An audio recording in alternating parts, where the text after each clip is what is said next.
If you're living in Australia, you're missing something.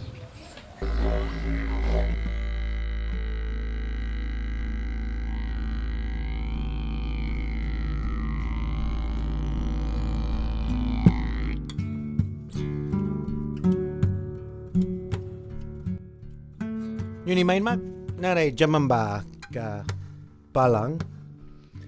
G'day, my name's Wayne and my traditional name is Jamanbar and I'm of the skin group Balang and I'm a member of the Daleknor tribe.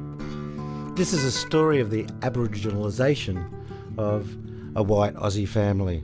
It started over 15 years ago when a black fella, David Gopalul, and a white fella, myself, Wayne O'Donovan, met and had a good time with each other and continued to have a good time with each other to the point where we were brothers. We became instant best mates. He is my best mate.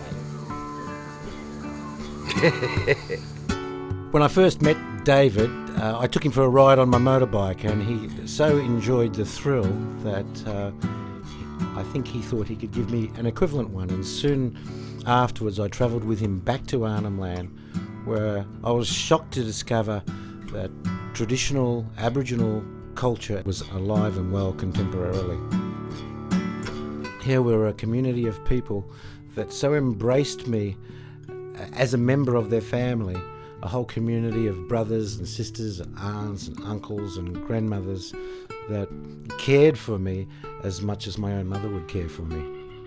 And so began a long relationship where I have travelled into Arnhem Land over 20 times the last 15 years and lived there 12 months over 18 months for the longest period, and where David too has lived with me at home in Christmas Hills. We've played off each other since that time, been in all sorts of adventures, driven in stretched limos and walked on the red carpet with David, and I've also lived in the long grass with David without a cent in our pockets. Has been a sharing opportunity, an opportunity where Yolngu family and people could observe a white family and how they live together, and an opportunity for the white family to learn of the Yolngu ways and to experience a deeper spiritual understanding of this great country, Australia. One red blood. Now where is mine? After being immersed in a culture that's been on this land for so many thousands of years, you soon realise how, on a spiritual level, mainstream culture has only just landed on this continent. Right now, in the year 2008, there are people who live in Australia that are still living and practising a culture that predates all other cultures on Earth. There's a unique wealth of knowledge, of traditional knowledge, still maintained and kept by the traditional Yolngu of Arnhem Land, that corner of Australia that was unsuccessfully invaded. Here we go, back home. By mainstream society until the mid-1970s. So we have a mainstream white Australia family move into a traditional society, into a traditional world, and we learn about their worldviews.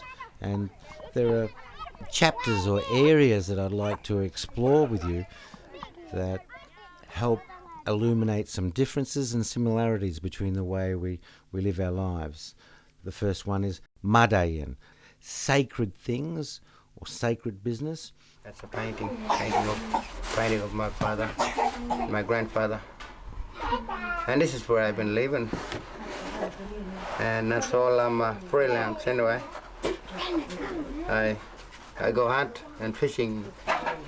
I enjoy myself here. Yes. Fire, Jungi. Jungi is the lightning that strikes down from out of a storm. Jungi is the sun in the sky. Jungi are the sticks you gather to burn to make fire.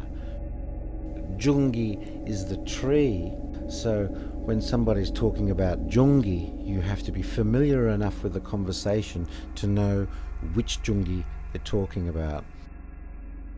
Dinner time in Aboriginal Australia is very different to dinner time in our culture. Sarataga, good fish. Good taga, oily, the best in Arnhem Land.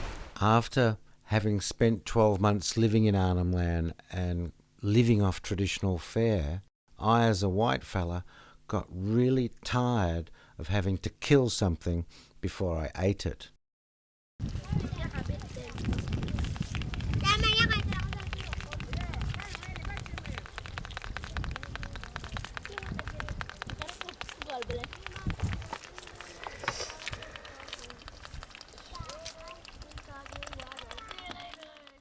The Aboriginal system of education is probably more similar to an apprenticeship form of learning a skill.